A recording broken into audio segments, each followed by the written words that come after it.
Hey everyone, this is Casual Fanatic. Film reviews without the shoes. I'm Luca, your casual viewer. And I'm Cayman, your fanatic.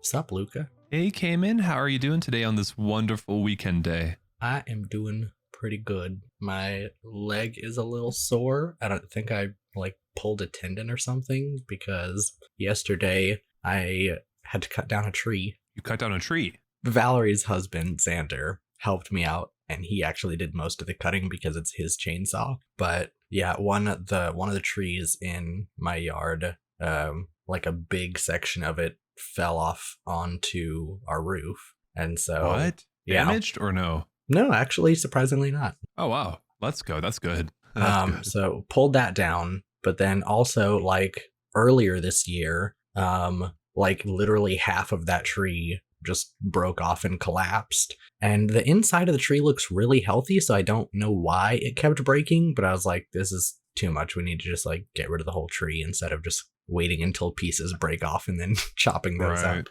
Yeah. So took the whole tree down and cut it up into carryable pieces, but still pretty heavy. And it had just rained earlier that day, so all of the wood was kind of wet, which made it heavier. Oh gosh. So it was a lot of work.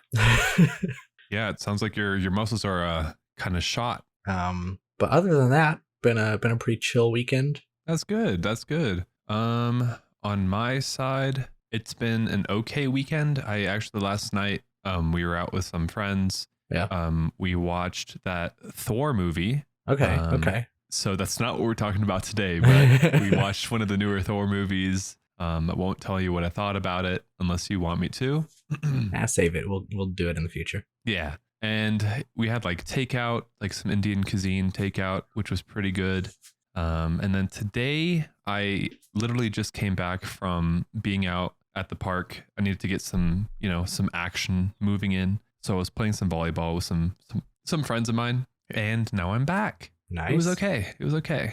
Feeling not too great this weekend for some reason. So I was trying to, do everything I could to prevent it. No, just I don't know, man. Mood. Gotcha. Just a weird vibe. Very weird vibe. I feel like I'm not myself. I'm out of my body. It's really strange. But I just got a Zoom message from one of my project managers last night, and he was like, "Hey, on Monday, can you request 90% sets from the consultants?" And that kind of freaked me out a little bit because I know I'm definitely not anywhere near 90% on that project.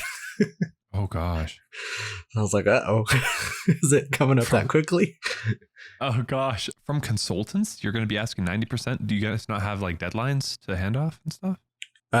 We usually just have a deadline for final documents, but 90% deadline is a little bit more flowy, just close to the end. Yeah. Just a check-in kind of deal. Yeah. Just so I'll ask for a 90% set so that I can make sure anything model wise that they've changed, I can update in my model. But then we also have a 90% meeting where we'll just go over everything and make sure that everyone's on the same page before final documents get sent out. Yeah. Well, dang. Don't stress out too much. You got this. I'm sure there's enough time. I hope so. Yeah. If not, you can always work late for the last push, Or just miss the deadline and push it out a little bit. Yeah, you could do that too, but yeah.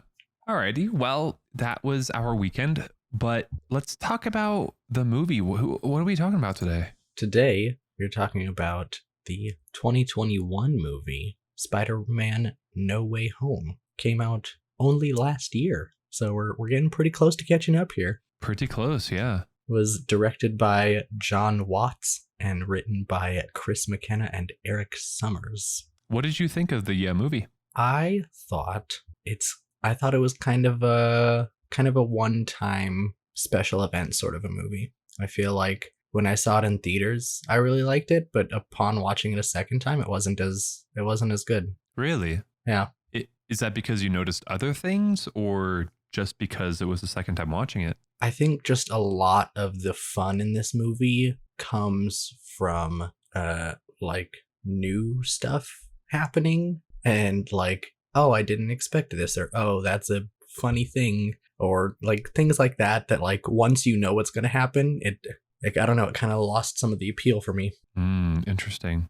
But if you only watch Yeah. it once, good movie. Yeah, like I just watched it once and it was a good movie. It was okay. It was not bad. I think it was very how do I say? Yeah, good for a one-time watch. I don't think I would go back and watch it again. Yeah. Yeah. And I don't really think you need to. I think like Yeah. all like once you know what happens at the end, like everything in the middle is kind of, because it, without getting too spoilery, it all sort of settles itself.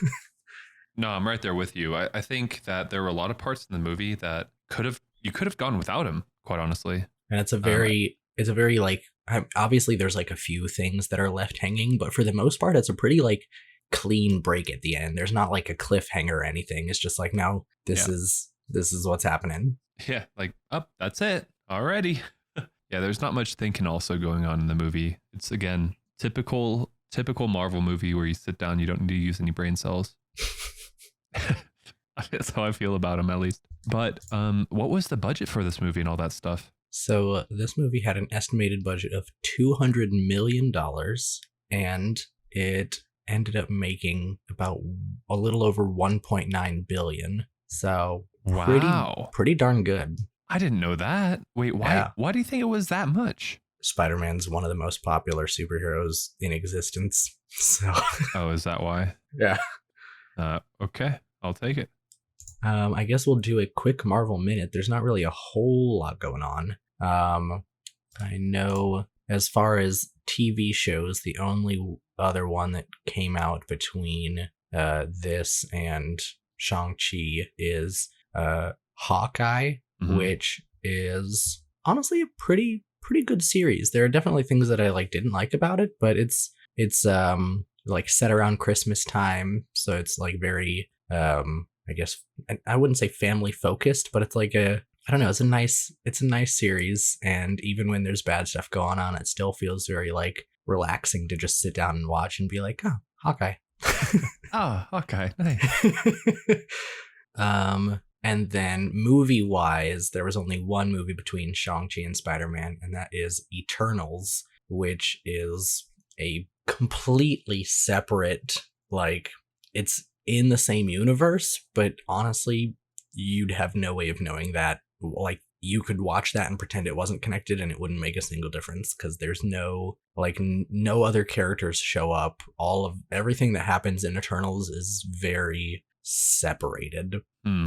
Interesting. Yeah, I just looked it up and I don't know any of these characters. Yeah. It's basically like all of the characters have like. Is Wong in there? Is that Wong? No. Oh, okay. All of the Eternals have been on Earth for like thousands and thousands and thousands of years, and it's basically like shows different moments throughout time that like led them to where they are now, and they're like start off as a team, and then over the millennia they like sort of drift apart, and then in the modern day they have to like get back together for a big team up because there's a problem that they have to solve. Interesting. Okay. Yeah, so I guess we didn't need to watch that to tie in the lines. Yeah, but unless there's anything else you wanted to add before we get spoilery, I believe it is time to step into the box stingray. Let's do it. Do you wanna go first on this one? Let's do it. Let's do it. Spider-Man, having been convicted of something that he didn't do, is facing the consequences as his friends and family are feeling the heat as well. While trying to fix the issue, Spider-Man, unfortunately, on accident, created a bigger issue, which he had to team up with himself, and he had to team up with himself to fix. All right. I don't know. I guess I could have put like actual words in there. I didn't think of like, mentioning Doctor Strange and all that jazz, but it is what it is. I'll be sure to add all those in mine so I can get the point. Yeah. Go for it. After being blamed for the murder of Mysterio, Peter Parker seeks out the assistance of Doctor Strange to help his friends and family with their newfound fame, but like what's a word for fame that's in a negative sense? I guess infamy, their newfound infamy. And so he seeks out Doctor Strange's help, and things go awry. I'm gonna leave it there. That works. Okay. This says Peter Parker is unmasked and no longer able to separate his normal life from the high stakes of being a superhero. When he asks for help from Doctor Strange, the stakes become even more dangerous, forcing him to discover what it truly means to be Spider-Man. Well, said Doctor Strange. I also said Peter Parker. Yeah. You get it. You just gotta be better with the names, dude. I didn't think clearly on this one. Dude, I have them all written down right here. I don't know. I guess I didn't want to spoil anything, but I think you need to. I mean, I don't think that's too spoilery saying Doctor Strange is in it. Yeah. No, I should have. I kind of said at the very end of my thing, but not good enough. All right, well, let's do a quick break and then we'll come back. Let's do it.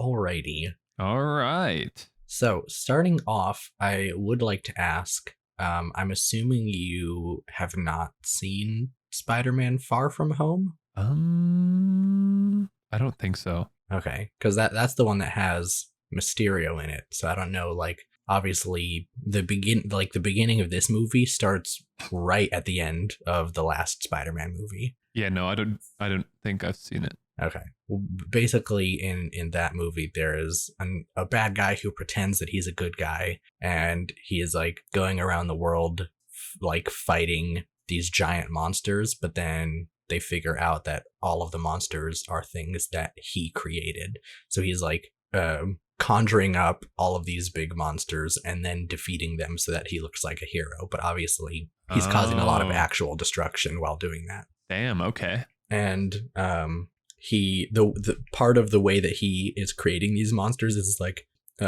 there's a bunch of super high-tech drones, and so he has that's what that was about. Yeah, and so he has this ability to like control these drones and like fly around and like project the image of these giant monsters, but then all of the damage that the monsters are quote unquote doing is actually just the drones like shooting explosives and stuff and like blowing shit up. No shot.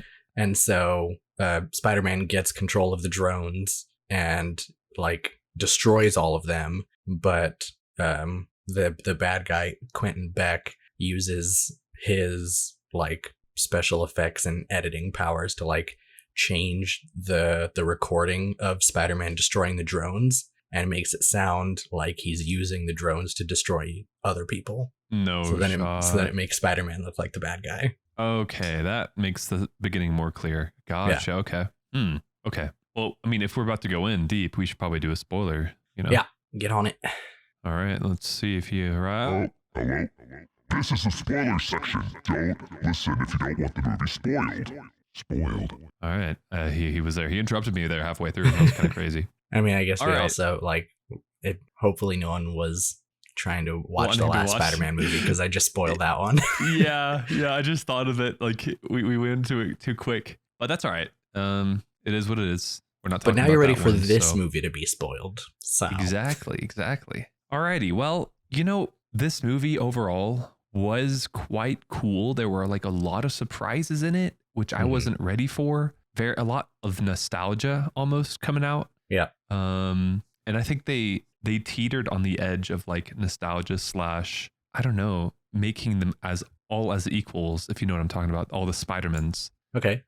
I did enjoy that quite a lot. And I think the OG Spider-Man, the OG Peter Parker, to me is always going to be the best Spider-Man just because he's that OG. But I think they played it very well in making them all, as a team, as one Peter Parker. Nice. I would have to agree with that. I think I don't necessarily. I think in terms of balance, I think Tom Holland strikes a pretty good balance. So that makes me want to say that he is my favorite Spider-Man, but I don't say that in a way to mean like and either of the other two are bad. Tobey Maguire, I just think Tobey Maguire fits really well in the Peter Parker role, because he like has that very like nerd energy. Like you could imagine him being someone that like got picked on in high school, but Right. he's like, he doesn't have the confidence that I would expect from Spider-Man. And then and Andrew Garfield, on the other hand, is like way too cool to be a nerd, so he like doesn't really fit the Peter Parker role as well. But when he's in the suit and being Spider-Man, then he like really lets loose and you feel the energy a bit more. Wait, so you think Andrew Garfield is more confident? Yes. Interesting. I thought the complete opposite. I thought Andrew Garfield was the lesser confident Spider-Man, and the OG Spider-Man, what's the actor's name? Tobey Maguire. Tobey Maguire. Yeah. I thought he was the most confident out of all of them. I think in this movie, yes, and that makes a little bit more sense because obviously in this movie he's like an older Spider-Man, and so he has like a lot more experience, and it makes sense that he would be like kind of not on edge about anything. He's just like, yeah, I know what I'm doing. Like it's the kind of confidence that comes with experience. But like in terms of their individual, like if you go back and watch the old Tobey Maguire movies, and then if you watch like the original 2 Andrew Garfield movies, you can see a much different sort of energy coming out of both of them. Oh, I see what you're saying. Yeah. I mean, I would agree with that. I was saying that as in like this current movie, I thought that Andrew Garfield was more on the timid side and like didn't believe in himself as much, because even Tobey Maguire at one point was like, hey, like stop saying that. You need to be confident. You're a great Spider-Man, that kind of stuff. Yeah.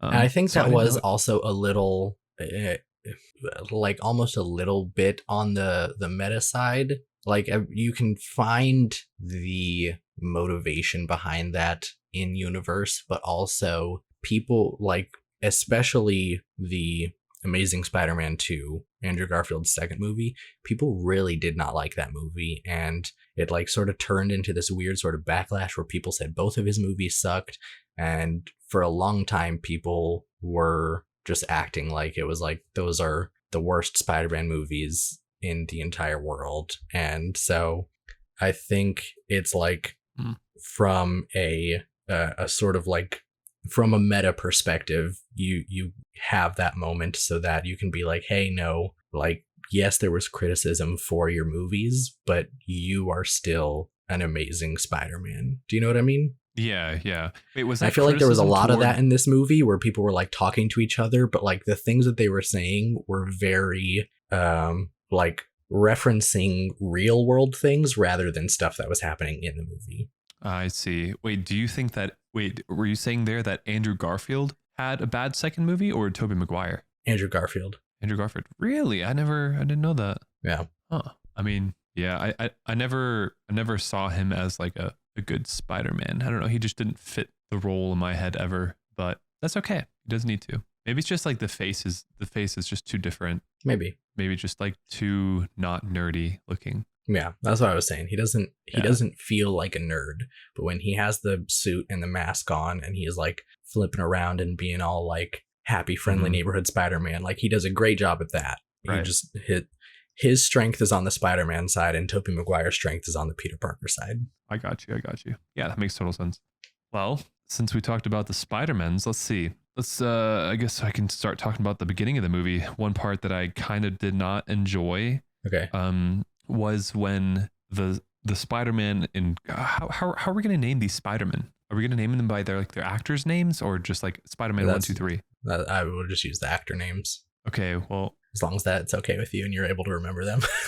yeah, I'll be fine. Okay, well, Tom Holland's Spider-Man at the start, right when he got discovered, when he was framed, I guess, via the network and all that jazz, and all of a sudden, like there were helicopters everywhere, and they were like just flying super low in the city. I did not enjoy that part of these helicopters flying super low mid-city, and then also like right in front of his house and all that stuff.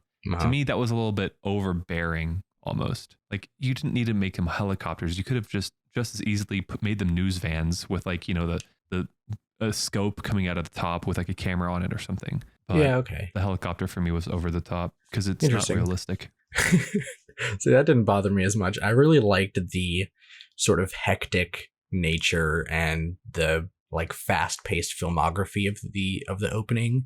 Like you see, obviously in the beginning, it's like a lot of still shots, and you see like here's the shot of the newscast, and then a shot of Spider-Man, and then a shot of MJ being harassed, and then he swoops down and picks her up, and then all of a sudden you have like all of these like in your face cam of them swinging around and stuff.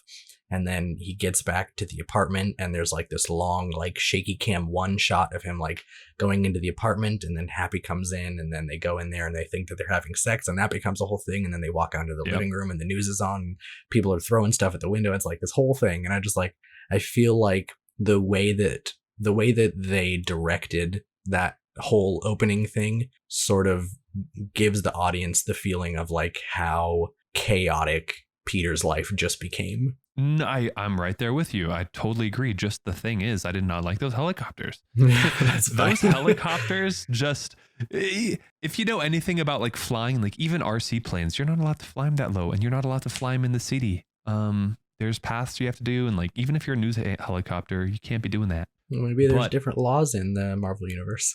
Yeah, maybe. But no, I totally agree with you. Like the hectic nature of from the get-go of him finding out like he's being framed, and then this news dude that always pops up and is talking shit about him throughout the whole movie, to like rile the people up, kind of, you know, conspiracy theorist wise. I did enjoy that. I did enjoy that a lot. I also really liked the appearance of Matt Murdock. I'm pretty sure you haven't seen any of the Netflix Marvel stuff, have you? I have.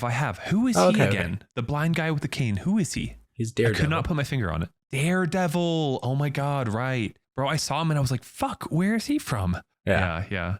I remember because it was kind of hard to avoid knowing that the other two Spider-Men were going to be in. There was like a whole leak with Andrew Garfield. Someone had leaked a photo of him on the Statue of Liberty set, and you could see it was just like him in a Spider-Man costume leaning on a rail, and there was like a green screen in the background, and everyone was like, is he going to be in the new Spider-Man movie? And like I think it was at the time he was actually out promoting Tick Tick Boom, which we have also reviewed. But while he was on his promotional tour for that movie, people kept asking about Spider-Man, and he was just like flat denying it every single time. He was like, nope, it's Photoshop. That's not me. I don't know what's going on. I'm not I'd love to be in a Spider-Man movie, but no one's talked to me about it.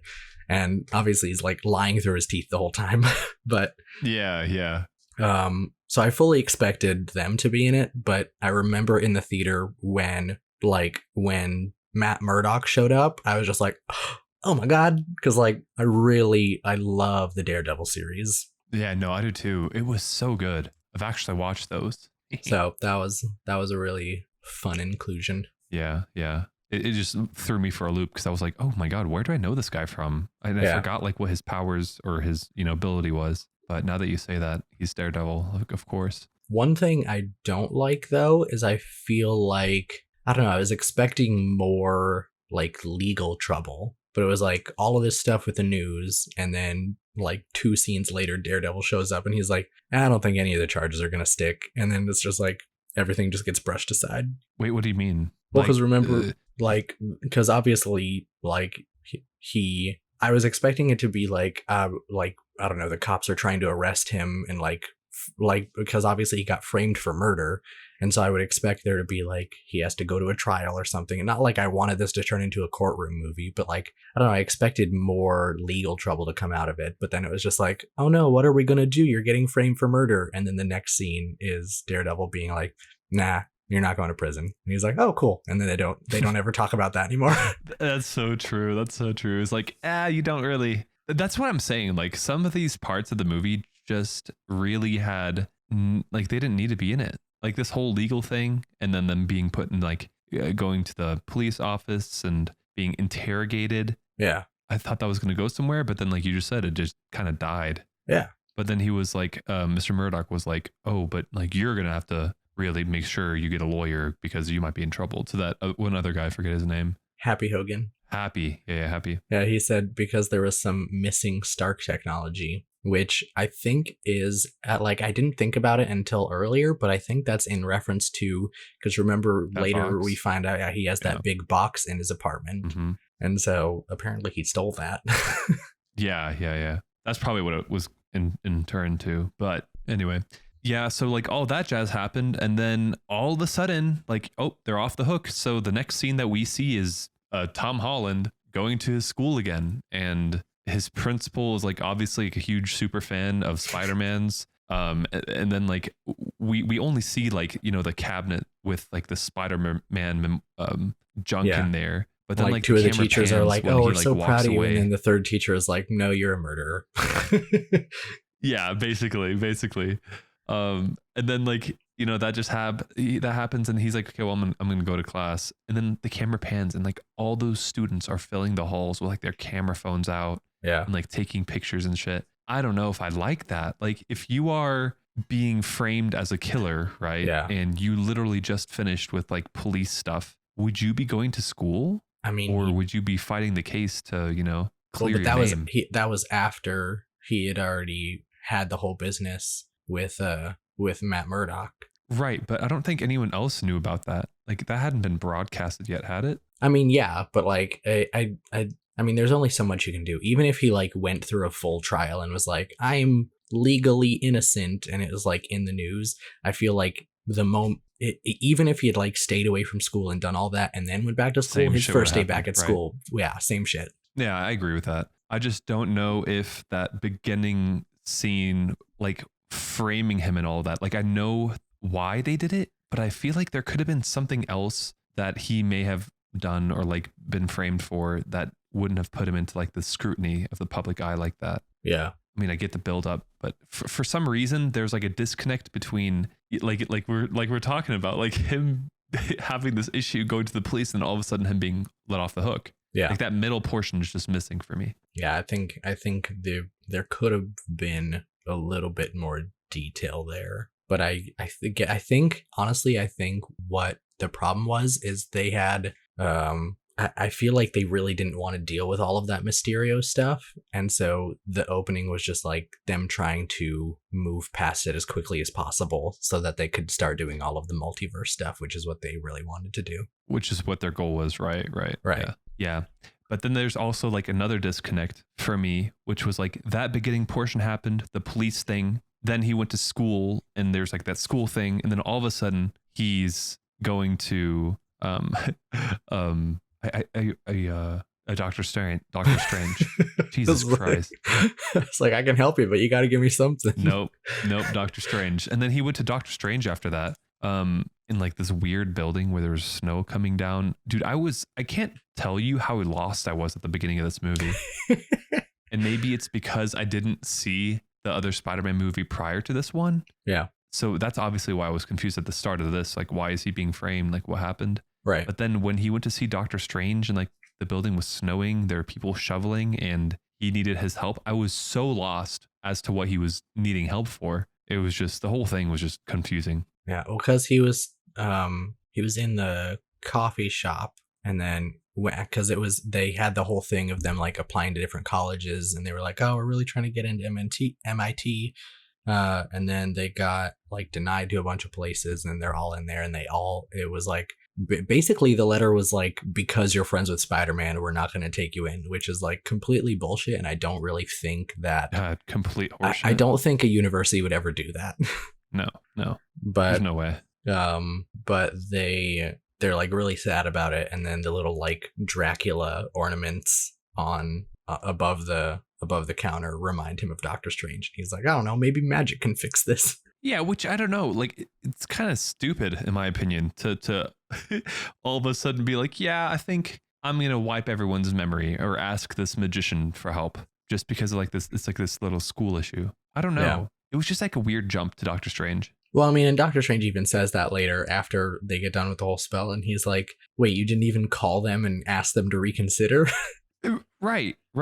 But I will say, I think the whole like spell fucking up and causing all of the multiversal stuff, I think is like 98% Doctor Strange's fault. Like, wait, really? He Peter came to him for help, and he was like, is there anything you can do? And then he was like, oh, I do have this one memory wiping spell. And Peter's like, oh, awesome. And then literally he like, without any explanation or questions or anything, he's like starts casting it. Starts going, yeah. Right. And I'm like, if he had just sat down and been like, hey, just so you know how this works, it's going to wipe out everyone's memory. So if there's anyone that you don't want their memory wiped, tell me right now before I start. No, I'm right there with you. Yeah. And I feel like that would have fixed everything. It literally would have fixed the whole movie. Like at the very end, they wiped everyone's memory anyway. Yeah. You know, like, I don't know. And it's also kind of Doctor Strange's fault for getting annoyed while casting a spell. Yeah. Also, I don't like, why did he, because he kept just like, he was like in the middle of the spell and then he was like adding bits and pieces and he was like, stop changing the spell. And I'm like, can't you just like stop the spell and start over? Yeah. I don't know how all that works. I don't know. But it felt like, I feel like he kept blaming Spider-Man, but I think it was mostly his fault for not explaining magic to a child. I'm right there with you, honestly. And then he did say at one point, like, oh, I just forget you're a kid sometimes. So, yeah. I mean, that's kind of how he put it, but yeah. But I did like that the scene for when he was doing the spell casting, like the surroundings, the set. Yeah. The setup was like super intricate and it was really cool. It was really cool how they, put like different things that Doctor Strange needs to make the spell, and it was very engaging, I should say. Yeah. The visuals were very nice. Mm-hmm. I will say I'm still a little like, I wish all of his magic wasn't orange. I feel like it'd be nice to get some different colors here and there, but I understand you have to like keep like a theme going for each character because there's like multiple magic characters. And so I feel like having different colored magic for each magic person makes it seem like when you see orange magic, you're like, oh, that's Doctor Strange and all of the other, like those kind of magicians. And then you see like some weird purpley magic and you're like, oh, that's this other character. And it makes it easier to identify on screen, but still makes me a little sad. I mean, yeah, I get that. Honestly, it didn't bother me at all. It didn't bother me that much in this movie. I'm just saying, like, in addition to all of the other movies that Doctor Strange is in, I just like overall wish that he had more variety. But I think maybe that's just like a time thing, though. Like time is gold, time is money. Yeah, but he wasn't even doing a time thing. Yeah, true. I'm right there with you, actually. Now that I'm thinking about it, like, oh, that wasn't like a time spell. I mean, although he is like the time warden or whatever. What's his name? What's his title? The Sorcerer Supreme. Sorcerer Supreme, yeah. I mean, they deal with time, so maybe that's why. I'm not sure. No, they just deal with like protecting Earth from otherworldly threats. Oh, okay. And he even like specifically mentioned, because that was Peter's first suggestion. He was like, oh, can you just like go back in time and change that? And he's like, well, I don't have the time stone anymore. So they literally can't, like, he can't do time stuff anymore because the time stone was destroyed.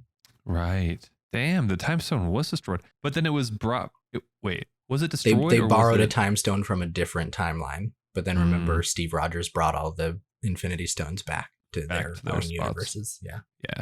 But there's only one of no, there's multiple of the time stones in each universe. Yeah, there's like a whole thing. Let's see. I also thought, I don't know, this is like, I just thought it was a little weird that this is supposed to be like a memory erasing spell, and then somehow messing that up, it turns into this thing where it's like bringing people from other universes. And that doesn't really make a whole lot of sense to me, but I can like kind of look past it because I'm like, whatever, it's magic. So like if you say this is what happens when you fuck up a spell, then this is what happens when you fuck up a spell. But what I thought was like, I couldn't look past as easily was he was saying, oh, it's bringing in everyone that knows that Peter Parker is Spider-Man. But then there was only two people that it brought in. It brought in other versions of Spider-Man, and it brought in some bad guys. But I'm like, why didn't it never brought in like another version of Aunt May,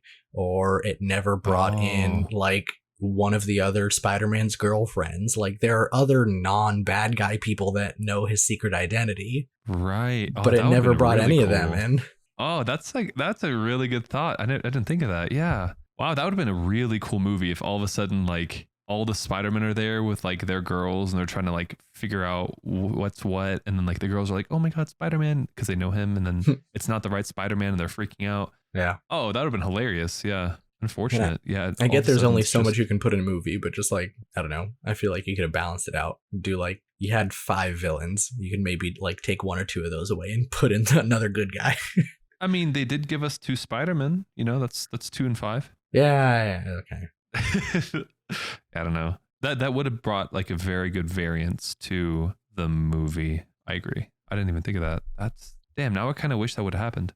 But speaking of the villains, I have to say, I think far and away the best performance in this movie is Willem Dafoe as Norman Osborn. I think he absolutely crushed it. And it like even like the scenes where he's like helpless little like going to the Yeah. food shelter and he's like, I don't know what happened. I just showed up here. And then later when he's Mhm. like full on psychopath, and I'm like, bro, he is killing it. Dude, I think even in like the like the OG Spider-Mans, he always is just on it. I think he has like one of those faces Yeah. that just speaks of like he could be evil, but like he can change it to being a nice guy. It's really Well, and also weird. it was a little like, I don't know, you got to see more of his performance this time, because in the first Spider-Man movie he has that big green mask on, and so you don't Right. see his face half the time. but but his this one, face he- gets some reactions though. Holy shit.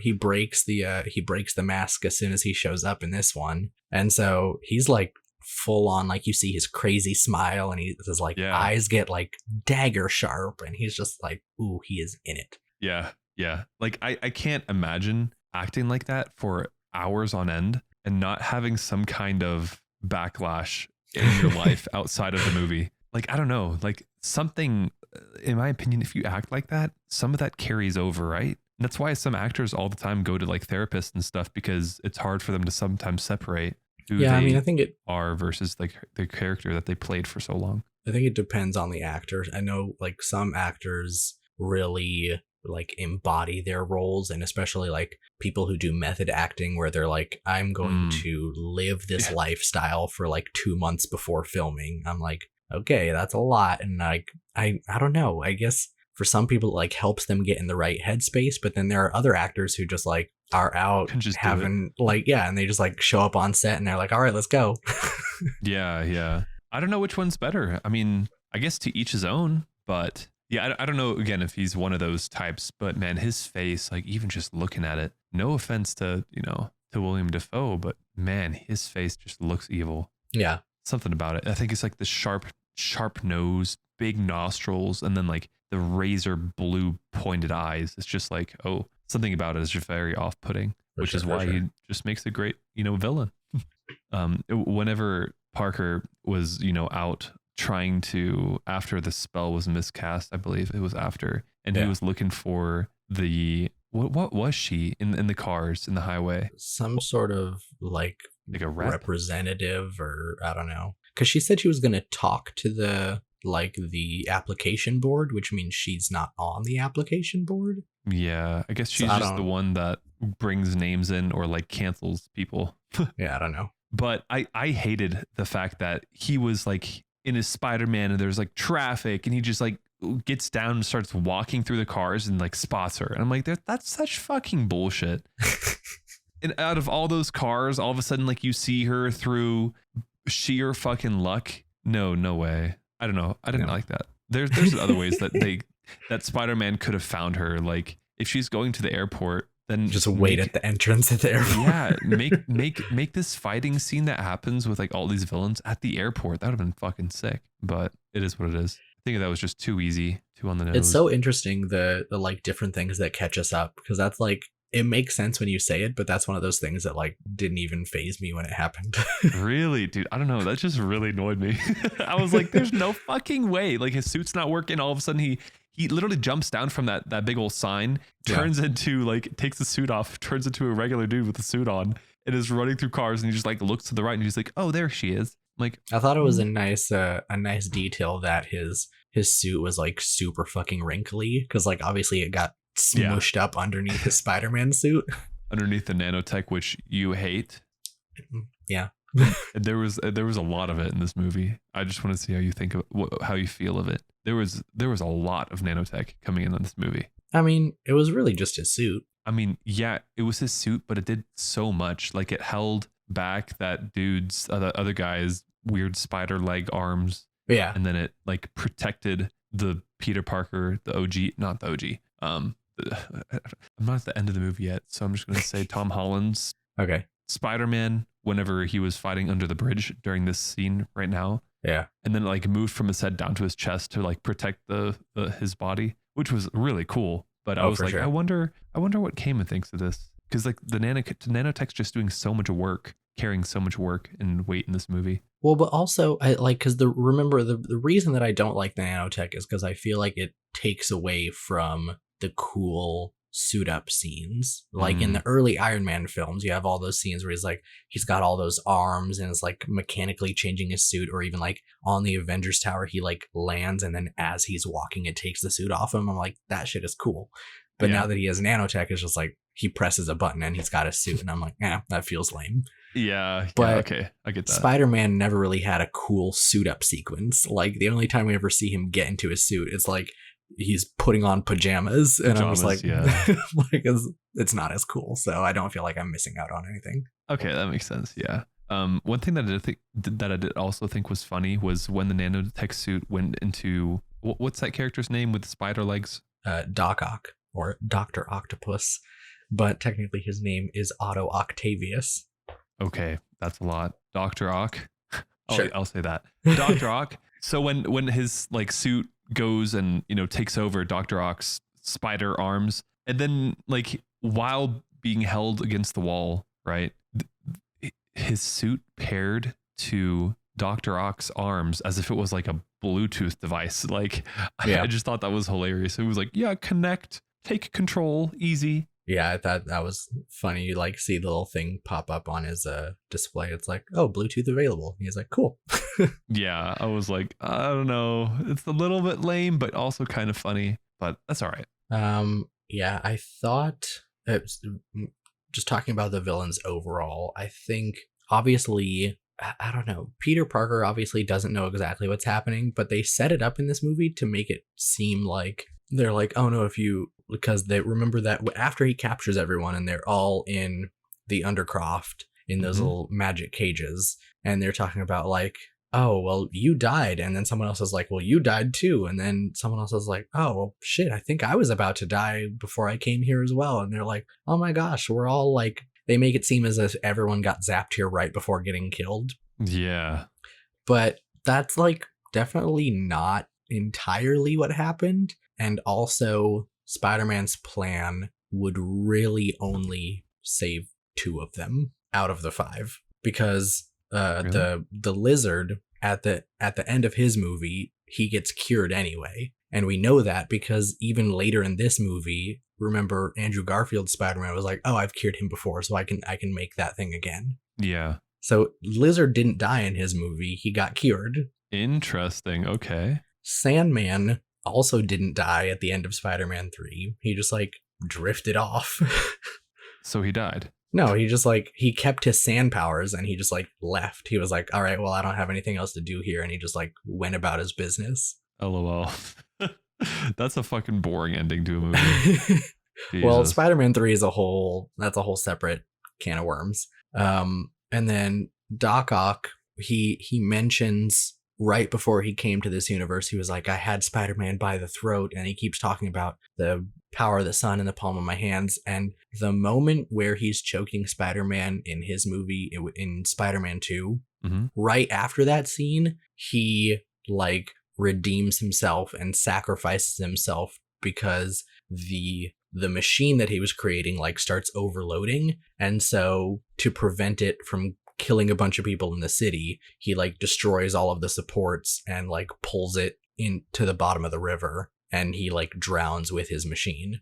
Oh shit. So I'm like, even like Spider-Man fixing the little chip on the back of his neck, that's not going to stop him from dying, because even after that, if you send him back to the exact moment he left, his machine is still overloading and he's still going to have to sacrifice himself to save other people. Interesting. Yeah. So I mean, he's going to doesn't know die about anyway. that. Yeah. So really, the only people that are potentially saved is Electro and Green Goblin. Yeah. So whatever happens to Electro in his movie? He like He just gets gets killed. Actually. so much energy that he like just evaporates pretty much. Like I think the way they describe it is he turns into pure energy. So he can't create a body anymore, and he can't like talk or move around. Like he just is electricity. Damn. Okay, that's one way to do it. Interesting. Okay. Well, I guess Tom Holland doesn't know of any of that stuff. Yeah, So I guess. but still, it was a little, Yeah. it was a little silly. A little much. It's good that you can put it all together like that. I mean, I wouldn't have known. That didn't catch my attention at all. Speaking of now the good guys, because we just talked about the bad guys overall. Yeah. I think that, I'll start with Tom Holland again. I think he is such an emotional actor when it gets to it. Like he can really, really, really pull those cards and act that out in a way that he's a good crier. He's a very good crier, like unbelievably good. Yeah. It's just a thing with him. Like every time I see him, he's just like, one of the last movies that we said, you were like, what did you say? That it was almost too much because you'd just seen it in the movie prior. Right. Because he had a big crying scene in Infinity War, and then he had another crying scene in Endgame. And I was like, bro, I literally just watched you cry in the last movie. Yeah. And now you see him cry again. But yeah, I mean, I think he's just like very, very good and like just a good actor when it comes to this emotional shit, which is why they could fit so much of that into it. Yeah. Yeah, I think all the Spider-Man did very decent. I think maybe Tobey Maguire was a little bit weak with his. Yeah, he felt very restrained. Mm-hmm. Yeah, something was off. I don't know. Maybe he just didn't feel comfortable around the other Spider-Man because maybe he actually does feel like he was one of the worst. Nah, I don't think so.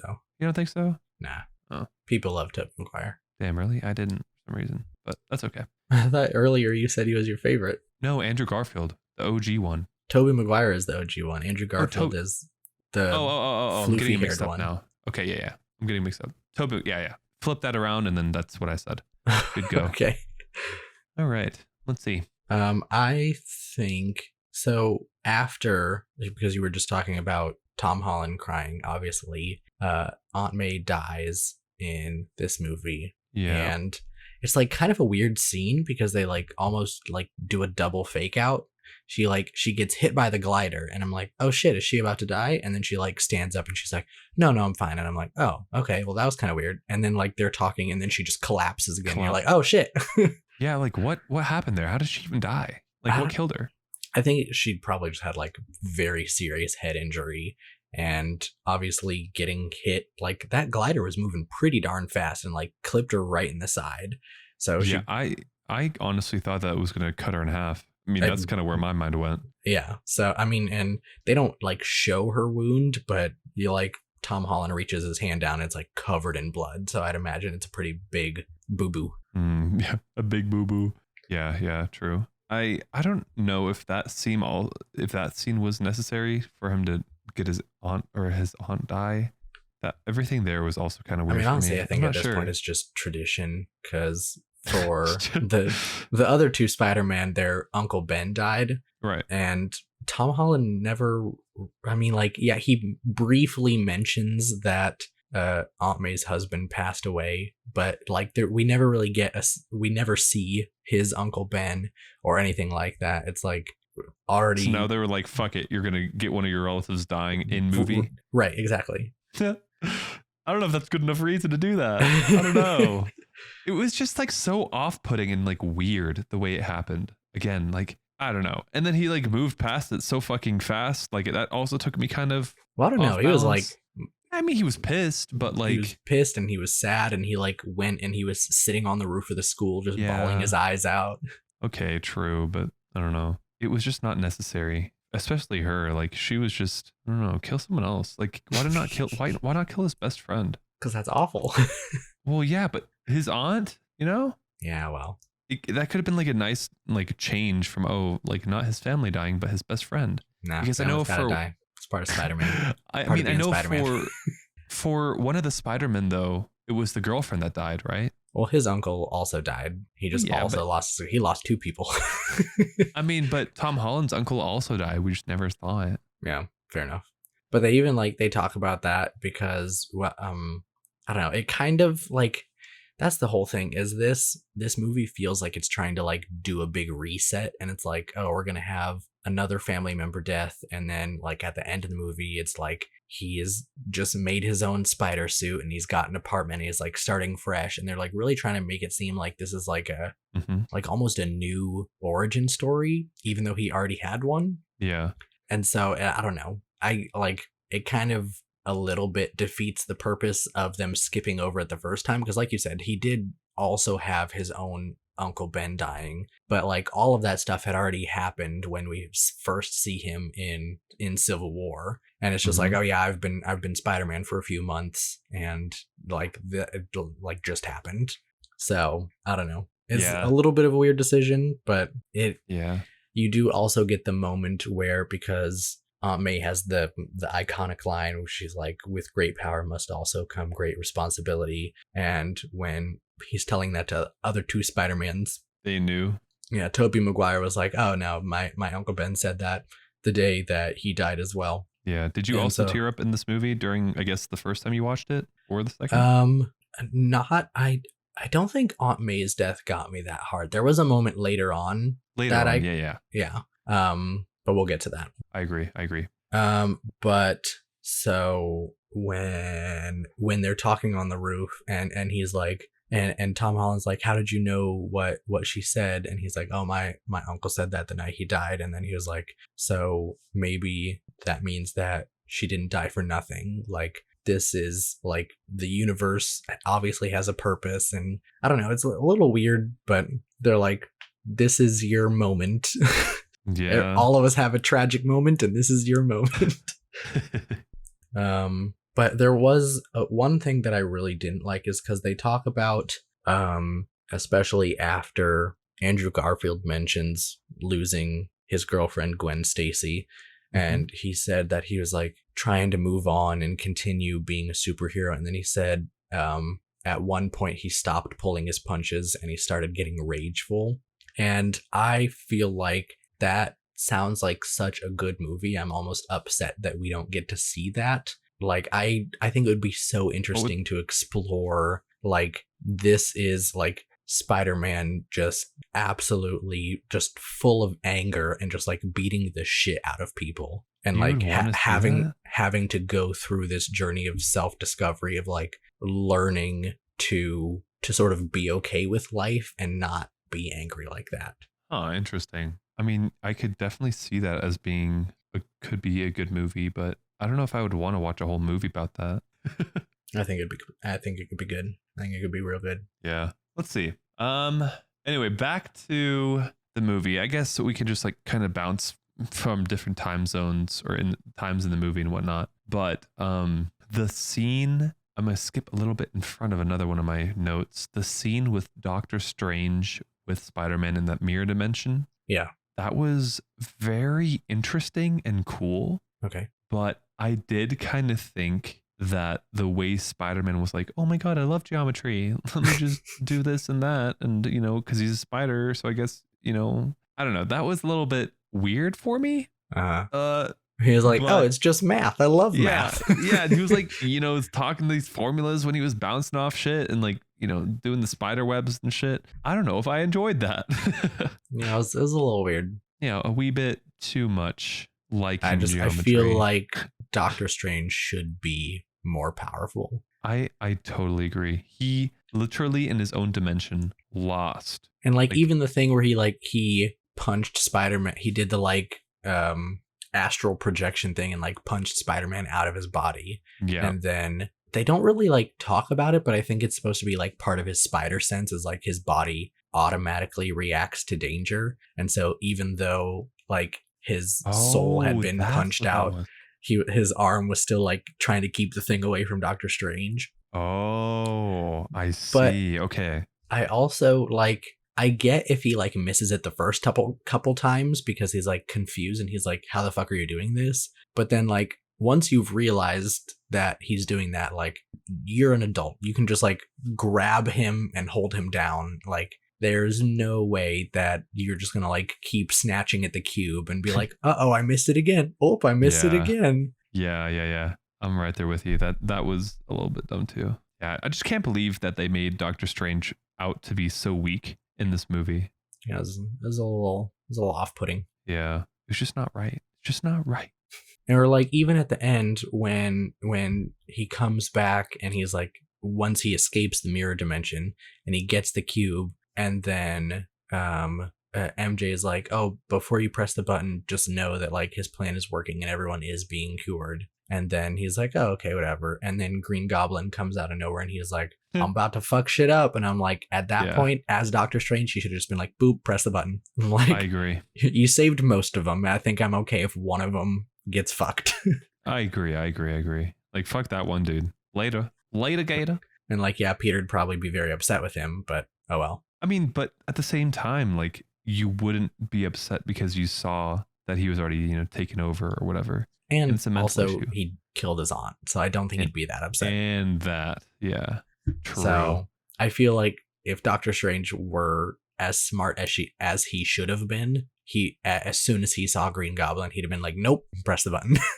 True, yeah. I did think there were like some funny parts where when Tom Holland went to go fight the first person that we see, which is Electric Man. Yeah. I did think there was like good humor in the movie to where he had his Spidey suit on, but like for his best friend and his girlfriend to see him, they had to duct tape the phone to his chest. And I enjoyed that. Like, that is some shit that kids would do of like, just, we need to FaceTime you, so let's duct tape, the phone to your chest. See, that didn't make any sense to me because I was like, I was looking at the phone and I was like, how can they see anything? Like, the top and bottom of the phone were covered by duct tape. I'm like, Duct I know tape. that's where the camera is, so there it's ain't a no way different they're type of seeing phone. anything. And What, a type of phone where the camera's in the middle of the screen? Mm-hmm, that's right. No, I have no idea, but I don't know. I just thought that was funny. Like, a little bit of like a giggle of like, this man just taped a phone to his chest so that people could see where he's going. Yeah. Yeah. And then also there's a line before that where he was like, Scooby-Doo the shit or something like that. I don't exactly remember what that was towards, but I did think that was funny. Yeah. I also thought another not so exciting thing is right before the fight at the Statue of Liberty. Mhm. I really liked them just like talking back and forth and bantering and then being like, Yeah. oh, like this, and this. And he's like, oh, let me crack your back. And them just like, I loved 90% of that. But then there was a point where they were like, what's the craziest villain you've ever fought? Yeah. And then every villain that they mentioned was just villains from their movies, which is like fine if they had been pulled directly from after their movies. But especially like Tobey Maguire's Spider-Man is like freaking almost 50 in this movie, I feel like. And I'm like, you were supposed to be a teenager or like literally just graduated high school in the third movie or something like that. And I'm like, that means you've been Spider-Man for like 30 years and you haven't fought anyone more exciting than you did in the first 3 or 4 years of being Spider-Man. Like, that was your Damn. peak. I was like, that's a little disappointing. Damn, that is true. Yeah. They could have just made whatever up. They could have made Yeah. literally anything up. And They then it could would have like, said, and there are so many villains in the Spider-Man comics, they literally could have just like said one and been like, yeah, I fought this like crazy like scorpion thing, and people would be like, oh, cool. yeah. Oh, cool. Like, even if it wasn't in the comics though, like they could have just said whatever. That's Yeah. true. Yeah. So- I did like that scene though too, because like when they were like all together, I think it was it Toby or was it Andrew Garfield? One of them was like, love you guys, and then the other two were like, yeah. Yeah, Oh, I thought that was a little bit too funny. that was hilarious. Yeah, I really liked Andrew Garfield in this movie. I thought he did a great job of just being like a bro. And he's just like, man, I'm so excited to just like be with two other versions of myself. And it like, That's true. he felt That's very like he connected with them immediately. Yeah, I would agree with that. But again, there was that one point where Andrew Garfield was like, hey man, like you need to, in that same conversation, he was like, hey man, like, don't talk down on yourself. And All right, because that that was stuff. right after the villain conversation, because they were Yeah. talking about how they had both fought aliens, and Andrew Garfield was like, "I never fought an alien. All my villains are boring." And I'm like, "Not as Mhm. cool as you guys." Yeah, exactly. And that's when, like, at the beginning, you were like, he's so confident. And then I just remember that scene. I'm like, dude, he was like the least confident. Fucking Tobey Maguire had to like step up for him and be like, no, listen, like, you're doing great. You're awesome. And he like even specifically called him amazing, which Andrew Garfield's movies were called The Amazing Spider-Man. Oh, no way. That's good. Yeah.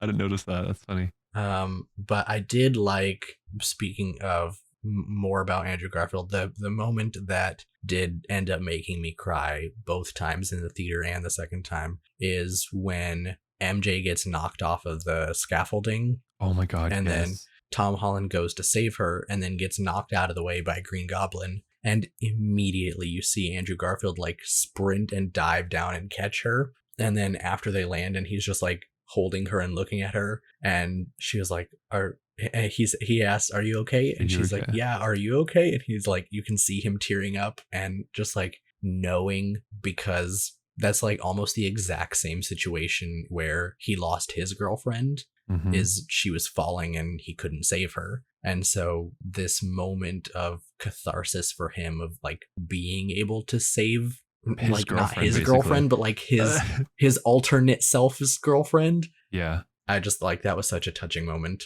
I 100%. That's the moment that made me tear up too. The harmony between him, his emotions, and then this girl that's not his girlfriend. Right. But you could obviously tell that, like, I almost as a sense of like him getting over the fact that he wasn't able to for his girl. It's like him being able to like finally forgive himself. Exactly. That's what the word is. Yeah. And like he not only saved her life, but also like he knows that he is like he's also saving Tom Holland's life, because he knows that like losing this person could fuck him up. And so he's like, I don't want this other Spider-Man to have to go through that. Yeah. That was probably one of the more beautiful parts of the movie, I would say. Like, even though like he didn't say anything big, and like it was just like, whatever, swooping down and saving him. But if you know the backstory of like his life and what happened to him, that's when it really hits. They didn't really like make, I don't know, they didn't make a big deal out of it. It was just like an emotional moment, and just like you understand it without them having to tell you and be in your face about it. Yeah, and that's the point. That's one of the things I liked about that scene too. They weren't on the nose with it. Like you actually had to know. And if you didn't know, then it was just like, huh, okay. Yeah. I did think whenever they finally saved the Electro Man, what's his name? Electro dude? Electro Man? Just Electro. Electro? Nice. Yeah. When they saved Electro and they were having like a heart-to-heart with him, and he was like, man, I thought you were going to be a black Spider-Man, because he was like in Detroit or wherever, in like the hood, saving Queens, saving like all the poor people, the broke people. And he was like, man, I thought you were going to be a black Spider-Man. And he was like, oh man, I'm sorry. Yeah, he was like, I'm so sorry. Like, my bad. I thought that was funny. But like, dude, there should be a black Spider-Man. Why wasn't there a black Spider-Man coming from any of that? Because black Spider-Man is not Peter Parker. Peter Parker is a white guy. Okay. There is a black Spider-Man, but it's not Peter Parker. True. One thing that also was kind of like weird, because his Aunt May died by getting like hit by the little glider thing, and then she was fine, and then she like, got hurt. Whereas I think it was Andrew Garfield, Spider-Man, was like for real fucking stabbed in the back. Yeah, he was. And then like nothing came of it. He was just like, yeah, I'm good. And then I think it was Tobey Maguire at one point, like when Tom Holland came to them and like hugged them, was like, you guys are gonna forget me, blah blah blah, and like left to go say bye to the other people. Yeah. I think it was Andrew Garfield. No, Tobey Maguire was like, yo, you're in a lot of pain, aren't you? No, it was Andrew Garfield. Because Tobey Maguire's the one that got stabbed. Oh, okay. It was reversed. Yeah, but like, dude, I was like, man, that glider killed like, the mom. And then you're in a lot of pain right now. And he's like, yep. Yep, I am. But man, I mean, that makes sense though. Spider-Man literally has superhuman strength. Aunt May does not. True, but do they have extra healing abilities? I mean, he'll probably heal just the same, but also like like, where does his superpower come in? I don't know what. Elena just got home. I hear her. Yes. Hi, Luca. Hey. Oh God, she sounded so tired. Yeah. Wait, why is she so dead? Yo, she needs to stop partying She- all the time. She said she was super busy at work today. Oh, I see, I see. And also she Damn. has literally a 12-hour shift every single time. Yeah, that's kind of rough. Can't Yeah. imagine. I mean, I can't imagine, but oof. But also, right. So not like, yes, they first of all have super strength. So like if you punched Spider-Man, it would do a lot less damage than if you punched a normal person. So I like would imagine the same thing happens with stabbing. Like you stab a True. normal human, it's gonna do more damage. Yeah, I can see that, but also And then like, also it was just like when Tobey Maguire got stabbed, it was literally just like Green Goblin with a knife stabbing him versus like a full-on however many pounds glider going like 50 miles an hour directly into his back. yeah. Like I feel like there was more force behind the glider than just the knife. Okay, I can see that. I can see that. I just thought that was like again one of those funny scenes of like, you know, he got stabbed and it was like, "Yep, I'm in a lot of pain. Don't worry about it. It'll be fine." I did like he was like they ran over. He was like, "Are you okay?" And he was like, "I've been stabbed before. I'm Yeah. fine." he's a vet when it comes to being stabbed. Not a big deal. What did you think of Tom Holland having to go around everywhere and saying bye to people because everyone was going to forget him now? Did not like. He didn't like it. He doesn't like Okay, it. so either. I have two big problems with the everyone forgets Spider-Man thing. All right, let's hear it. First of all, is it just like doesn't make any sense. Like they keep talking about it as if it's a memory spell, but like obviously this spell doesn't work if it just erases people's memory. Like this has to be like actually changing reality. It has because- to change like all their pictures, all their Right. I'm like, people have text messages probably with him. There's like the video of freaking Mhm. Mysterio calling him out, or like the whole like letters from MI. Like, did all of that stuff just disappear? Did the shrine at the school disappear? And like freaking the bully guy Flash wrote a whole ass book about him being friends with Peter Parker. Like, what happened to that book? Book just Oh, gone? True. Does that spell work that it just erases everyone's memory from that point onward? Or is it like it erases him as a person? It must, because even like if he at the end we see him with like a GED book, which means he didn't finish high school. So Oh I'm my assuming God. somehow the spell like erased him out of the school records even. I just Oh, I shit. doesn't make any sense to me. Okay, yeah, that does not make sense. That GED thing, I just right when you said it, I was like, oh fuck, that was for his fucking high school degree, not a college book. Yeah. Oh, that's cringe. Yeah, true. Yeah, I didn't like him going around saying goodbye to everyone either. It was a little bit And then also eh, he like, tacky. even if they had to go through with the spell and everyone else forget, I don't know why. Like, it would have been so easy to. Well, I don't know why he had to leave. Like, just be like, okay, everyone's gonna forget, and that'll like stop all of this weird multiverse stuff. But then just like hang out at the Statue of Liberty, and then once the spell is complete, it's like, oh well, my best friend, my girlfriend, and Doctor Strange, all three of them are still here. So I can just like, Doctor Strange comes down and we all just like talk about it for like 30 minutes and be like, hey, you just did a memory wiping spell, but you guys know me. So, True. and just like, just yeah. take that moment right there and like fill all of them in on the details. And then you at least have 3 people that know. But he was like, no, I'm going to disappear so that when your memory gets wiped, you don't see me anymore. I'm like, why? True. I don't think that would have broken the spell. I agree with that. I mean, then again, we don't know how the spell works, but Well, but like if talking to them immediately after the spell would have broken it, then talking to them a couple days later would have broken it as well. I agree. So does that mean he can just like never talk to them again? I mean, he did talk to them though. I mean, he didn't like, I mean, I guess he said his name, but like, I don't know. Yeah. I don't know. That's what I'm saying. I think he should have just stuck around and been like, you're my friend, you're my girlfriend, this is a wizard. Magic just happened, or like you should at least like, you know, video recorded it so like, you know, And also like Proof. how does because obviously people still remember Spider-Man, they just don't remember Peter Parker. right. And that's the guy like was a like, whole extra level of confusing, because when he goes to his aunt's grave and then Happy is there and he's like, oh, how did you know her? And he's like, through Spider-Man. But I'm like, what? Like, I want to know what is happening inside Happy's mind like, did he think that Aunt May was just Spider-Man's aunt and somehow he never learned his secret identity? Or like, I just don't get it. Yeah, that whole thing is just weird. I'm right there. And with like, you. does MJ know that she was Spider-Man's girlfriend, or does she just completely not remember any of it? Good question. Good And question. what about, like, there have got to been Oh, wait, there's I'm sorry. more. There is though, but like there have got to have been times where like they've spent long amounts of time together. Like like, does she just like, oh, that's weird, I have like a whole week missing from my memory now because that whole week was with Peter Parker? Or does she just like remember her doing stuff by herself?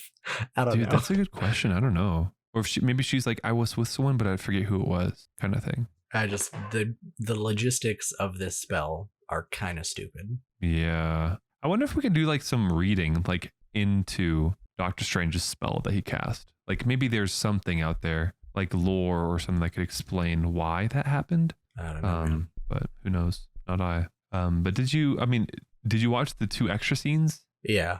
Okay, good. Well, the second one was really just a trailer for another movie. Yeah, the second one was I didn't understand again what was happening. It was like Doctor Strange question mark what's happening? Doctor Strange evil mode? Those were my notes. I was like, what the fuck's going on right now? Yeah, that was just a trailer for the next Doctor Strange movie. Oh, did you watch that one? Yeah, I think that's actually the next one on our list. So. Oh, okay, so we can't spoil it yet. Yeah, that's the next one on our list. Yet. And then the first one is a tie over from the Venom movies, which they like kind of offhandedly explain it as like, I think at the end of one of the Venom movies, he says that the symbiotic like alien species The goo are like, they have like a hive mind even between universes. So, and I think the idea is that because in Tobey Maguire's universe, there is a version of Venom that knows him. And so if all of the symbiotes are connected, then that means technically this Venom also knows that Peter Parker is Spider-Man, even though he doesn't. You know what I mean? Yeah, I'm following that. Very like they're just trying to very strange chop together some writing so that it makes sense just because they wanted Venom to be in the same universe. They're like, I don't know, we have to make something up, but it's kind of stupid. Yeah. But yeah, he basically he gets sucked over for like literally 5 minutes and then gets sucked back to his own universe. But then there's like a tiny little drop of the Venom goo that gets left behind. Yeah, I saw that and I was like, uh-oh, here we go. So yeah, we'll see where that goes. Who knows?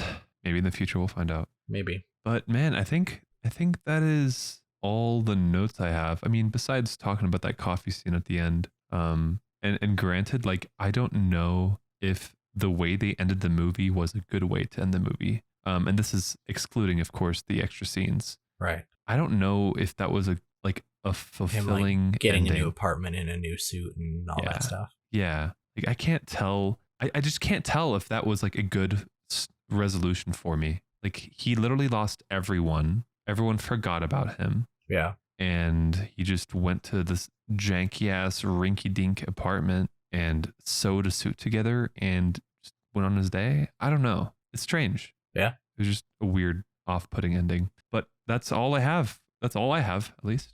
That's all I got too. All right. Well, well, sadly, I must say that I actually don't have any trivia for us this week.